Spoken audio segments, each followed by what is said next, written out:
Dear student, Shivranjan biology classes में आपका स्वागत है। हम प्लांट में रेस्पिरेशन के स्टडी करते हैं, उसके मल्टी चॉइस क्वेश्चन जो परीक्षा की दृष्टि से बहुत ज़्यादा महत्वपूर्ण है, उनकी हम बात करेंगे। इसमें आपका जो पहला क्वेश्चन है, the process of respiration in green plants occur. जो हरे पादप होते हैं उनमें रेस्पिरेशन की प्रोसेस कब होती है? तो उसमें लिखा है कि only when stomata are open, only when photosynthesis are ceases, only when photosynthesis in process at all time. तो जो रेस्पिरेशन की प्रोसेस होती है ग्रीन प्लांट्स में, वह पूरे समय होती है, एट ऑल टाइम।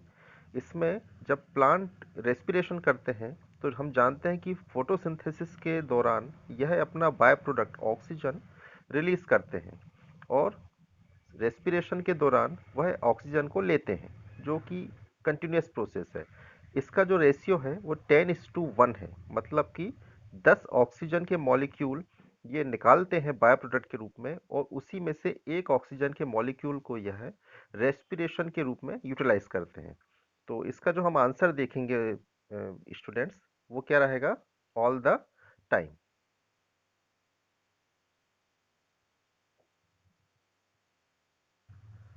सेकंड जो क्वेश्चन है, alpha ketoglutarate dehydrogenase result in. Alpha ketoglutarate dehydrogenase किसका परिणाम है? तो इसमें चार ऑप्शन दिए गए हैं: ऑक्सीडेशन, डिकार्बोक्सिलेशन, रिडक्शन, ऑक्सीडेशन, या नन ऑफ द अबव। तब ये जो अल्फा कीटोग्लूटेट डिहाइड्रोजनेस है, यह एक 5C कार्बन कंपाउंड है जो कि क्रेब साइकिल में इकलौता बनता है। इसके अतिरिक्त जो कार्बन कंपाउंड बनते हैं वे या तो 6C होते हैं या कि 4C होते हैं। इसमें अल्फा कीटोग्लूटरेट या अल्फा कीटोग्लूटरिक एसिड से सक्सिनिल कोएंजाइम बनता है। तो इसके बीच में एक CO2 का मॉलिक्यूल निकलता है, और साथ ही साथ ऑक्सीजन जुड़कर H2O के फॉर्म में बाहर निकलती है। तो यहाँ पर जो प्रोसेस है वो ऑक्सीडेशन एंड डीकार्बोक्सिलेशन है। तो इसका जो आंसर होगा वो ऑक्सीडेशन एंड डीकार्बोक्सिलेशन है। चूंकि पायरुविक एसिड का एक मॉलिक्यूल जब इंसर्ट होता है तो क्रेब्स साइकिल में एरोबिक रेस्पिरेशन के थ्रू 3 कार्बन CO2 के रूप में बाहर निकलते हैं। अब पायरुविक एसिड के 2 मॉलिक्यूल बनते हैं ग्लाइकोलाइसिस में। तो ये प्रक्रिया जो क्रेब्स साइकिल है वह 2 बार रन होती है। तो दोनों बार प्रोसेस होती है। इसमें 3 मॉलिक्यूल एक बार में निकलते हैं और फिर 3 CO2 मॉलिक्यूल दूसरी बार में निकलते हैं। इस प्रकार टोटल क्रेब्स साइकिल में, जो कि एक रेस्पिरेशन प्रोसेस के अंतर्गत आती है, इसमें 6 CO2 के मॉलिक्यूल बाहर निकलते हैं। तो इसका आंसर हम देखेंगे कि इस क्वेश्चन का जो आंसर है वह है ऑक्सीडेशन एंड डीकार्बोक्सिलेशन प्रोसेस। इसमें जो दिया है थर्ड में, energy gained during aerobic respiration, blank दिया है, times more than anaerobic respiration. तो जो एनर्जी गेन हो रही है एटीपी के फॉर्म में एनारोबिक में, वह एरोबिक से कितने गुना कम है? यह हम कह सकते हैं कि एरोबिक में जो एनर्जी गेन हो रही है एटीपी के फॉर्म में, वह एनारोबिक से कितने गुना ज़्यादा है। तो हम ये जानते हैं कि जो एनारोबिक रेस्पिरेशन होता है उसमें ऑक्सीजन की आवश्यकता नहीं होती, और उसमें ethanol plus CO2 plus 2 ATP बनते हैं एनारोबिक रेस्पिरेशन में। तो ये 2 ATP एरोबिक की तुलना में कितने प्रतिशत कम है? 19 गुना कम है। तो हम यहाँ पर देखेंगे कि एरोबिक रेस्पिरेशन में 38 ATP मॉलिक्यूल बनते हैं। तो हम 19 इंटू 2 करेंगे तो हमें जो आंसर प्राप्त होगा वह 38 प्राप्त होगा। तो यहाँ पर जो प्रोसेस है वो क्या कहलाएगी? ये 19। तो 19 इंटू 2 38 एरोबिक रेस्पिरेशन का प्रोडक्ट है, और एनारोबिक में 2 ATP बनते हैं।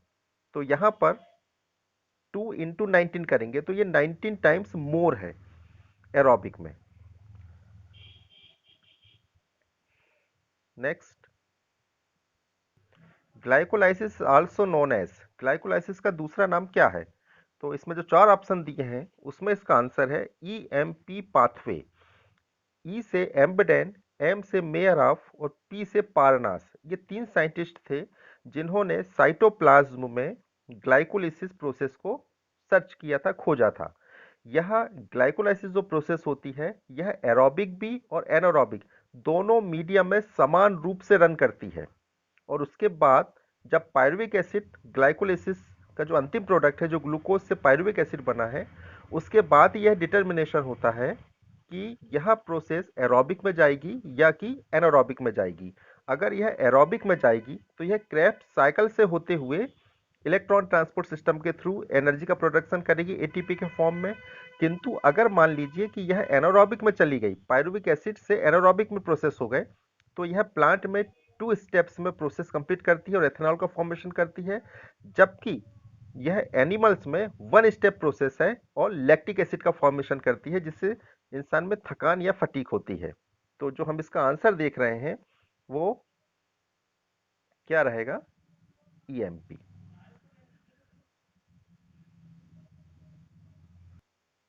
On oxidation of one molecule of glucose, ATP is produced through aerobic respiration. एक ग्लूकोज के ऑक्सीकरण से कितने एटीपी का निर्माण होता है वायुवीय श्वसन में? हम इसका यहाँ पर देख चुके हैं कि हमने यहाँ आंसर दिया था 19 टाइम्स। तो यहाँ पर कितना हो जाएगा? 19 इंटू 2 किए थे तो 38 आया था। तो यहाँ पर जो आंसर आएगा वो क्या रहेगा? 38।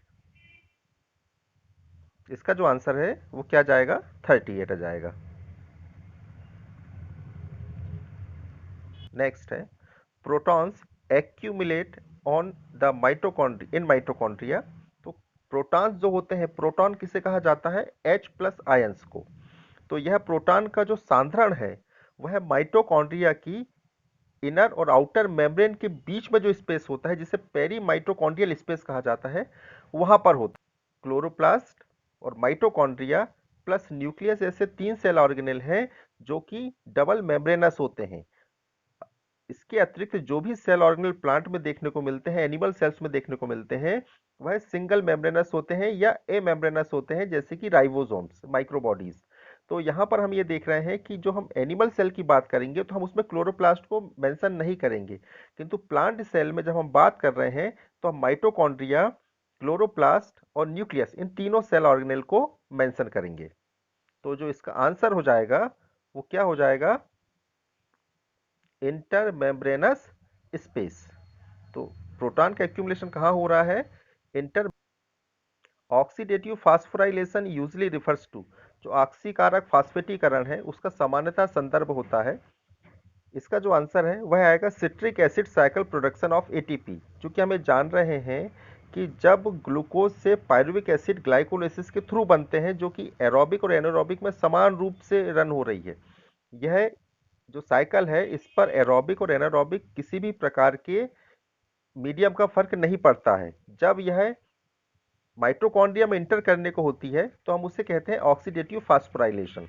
तो यह जो ऑक्सीडेटिव फास्फोराइलेशन प्रोसेस है, यह क्रेब साइकिल और ग्लाइकोलिसिस के बीच की एक लिंक है। तो इस प्रकार इस प्रोसेस को, ऑक्सीडेटिव फास्फोराइलेशन को, लिंक रिएक्शन या ट्रांजिशन रिएक्शन या गेटवे रिएक्शन भी कहा जाता है। और इसके बाद ही जो प्रोसेस है वह क्रेब साइकिल के रूप में रन होती है। तो यहाँ पर हम ये देखेंगे कि जो इसका आंसर आएगा वो आएगा citric acid cycle production of ATP. Next है, the process of cell respiration is carried out by. जो कोशिका श्वसन की प्रक्रिया है वह किसके द्वारा संपादित कराई जाती है? तो जो कोशिका श्वसन की प्रक्रिया है वह माइटोकॉन्ड्रिया के द्वारा संपादित कराई जाती है, क्योंकि क्लोरोप्लास्ट जो है वह फोटोसिंथेटिक प्रक्रिया में पार्टिसिपेट करता है और न्यूक्लियस जो है वो सेल को कंट्रोल करने का कार्य करता है। तो माइटोकॉन्ड्रिया में एटीपी का फॉर्मेशन होता है through the electron transport chain. यहाँ पर जो माइटोकॉन्ड्रिया है, यह जो बैक्टीरिया होते हैं उनमें नहीं उपस्थित होता, तो वहाँ पर जो मीसोसोम्स होते हैं उसे ही माइटोकॉन्ड्रिया का समजात या एनालॉगस ऑर्गन कहा जाता है। तो बैक्टीरिया में जो मीसोसोम्स होते हैं, उन्हें जो मीसोसोम्स हैं वह सेल रेस्पिरेशन का कार्य कर रहे हैं, किंतु जो यूकैरियोटिक सेल ऑर्गेनेल है, जो यूकैरियोटिक स्ट्रक्चर है, उसमें माइटोकॉन्ड्रिया सेल रेस्पिरेशन का कार्य करता है। तो यहाँ पर जो हम देखेंगे कि इसका जो आंसर है वो क्या हो जाएगा? माइटोकॉन्ड्रिया।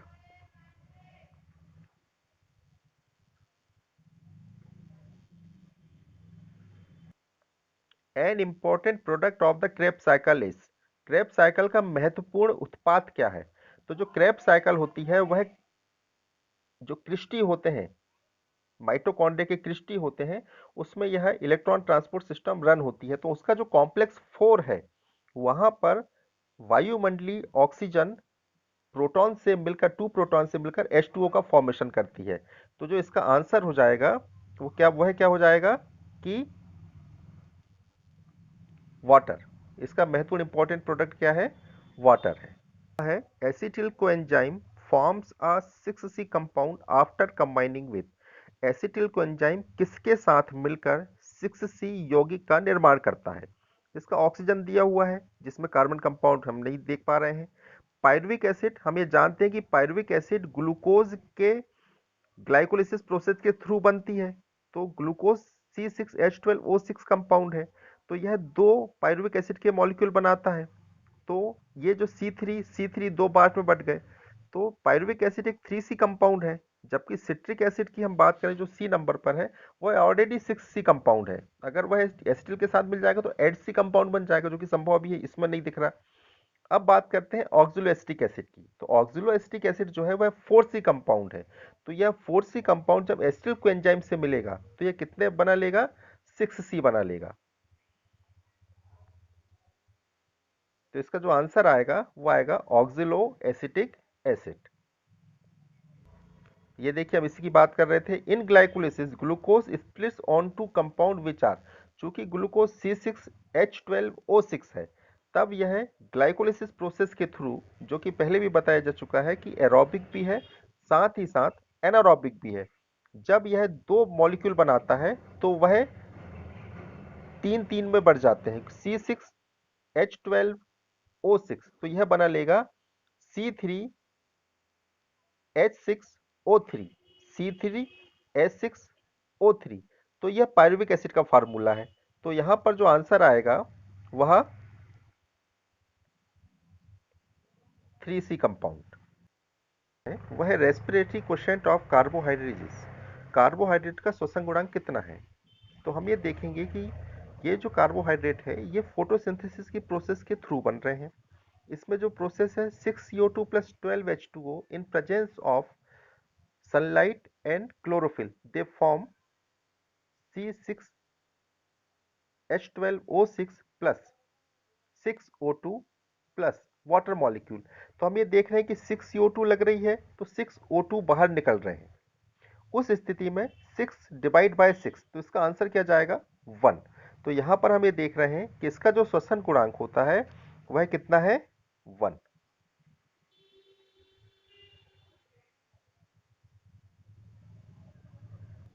नेक्स्ट है R Q is ratio of. R Q किसका अनुपात है? तो हम ये देखते हैं कि जब CO2 प्रोड्यूस हो रही है, तब जब ऑक्सीजन कंज्यूम हो रही है, तो CO2 upon O2, production of CO2 बटे कंजप्शन ऑफ O2, तो इसके रेशियो को हमने क्या कहा है? आर क्यू कहा है। तो यहां पर हम देखेंगे कि हमको कहां दिखाई दे रहा है? CO2 produce two oxygen consume, तो इसका आंसर क्या हो जाएगा? B. CO2 is released in aerobic respiration of pyruvic acid। इसमें यह है, आप क्वेश्चन को आप यहाँ ध्यान से देखेंगे तो इसमें लिखा हुआ है कि CO2 पायरुविक एसिड के वायुवीय श्वसन के पश्चात कितने चरणों में निकलती है। इसमें CO2 मॉलिक्यूल की संख्या नहीं पूछा गया है कि कितने मॉलिक्यूल निकल रहे हैं। तो हमें इस बात का ध्यान रखना है कि यहाँ पर 3 स्टेप्स में CO2 के मॉलिक्यूल बाहर निकल रहे हैं। पहला जो स्टेप है, यह पायरुविक एसिड से जब एसिटिल कोएंजाइम बनता है, पायरुविक एसिड से एसिटिल कोएंजाइम बनता है, तब यह CO2 मॉलिक्यूल निकलता है एक बार।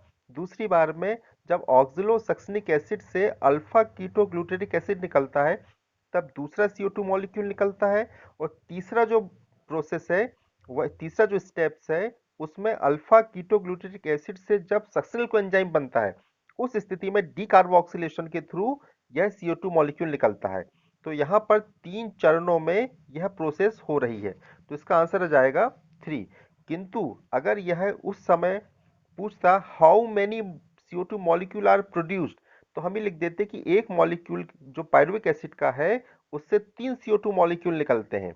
किंतु एक कंप्लीट प्रोसेस अगर हो जाती, 2 पायरुविक एसिड इसमें अगर पार्टिसिपेट करते, तब यह 6 CO2 हो जाता, क्योंकि क्रेब्स साइकिल 2 बार रन होती है। क्योंकि ग्लाइकोलाइसिस से 2 पायरुविक एसिड बनते हैं, तो क्रेब्स साइकिल 2 बार रन होती है। तो एक बार में 3 CO2 मॉलिक्यूल, फिर दूसरी बार रन होगी तो 3 CO2 मॉलिक्यूल। तो इस प्रकार टोटल 6 CO2 मॉलिक्यूल का निर्माण हो रहा है। किंतु यहाँ पर उसने क्या पूछा है? स्टेप। तो इसका आंसर हम क्या दे देंगे? 3 आंसर दे देंगे इसका। In fermentation yeast secretes of the following enzyme. जो किंगबर प्रोसेस है उसमें ईस्ट कौन सा एंजाइम सीक्रेट करता है? तो ये सिंपल सी प्रोसेस है, इसमें जाइमेस एंजाइम का प्रोडक्शन हो रहा है। तो इसका जो आंसर हो जाएगा वो क्या हो जाएगा? जाइमेस। दोस्तों, उम्मीद है कि आपको ये जो मोस्ट इम्पॉर्टेंट क्वेश्चंस हैं वो समझ आए होंगे। और अगर आपको आगे भी ऐसे क्वेश्चन की स्टडी करनी है तो प्लीज़ चैनल को सब्सक्राइब और लाइक ज़रूर कीजिएगा। आपका बहुत बहुत धन्यवाद।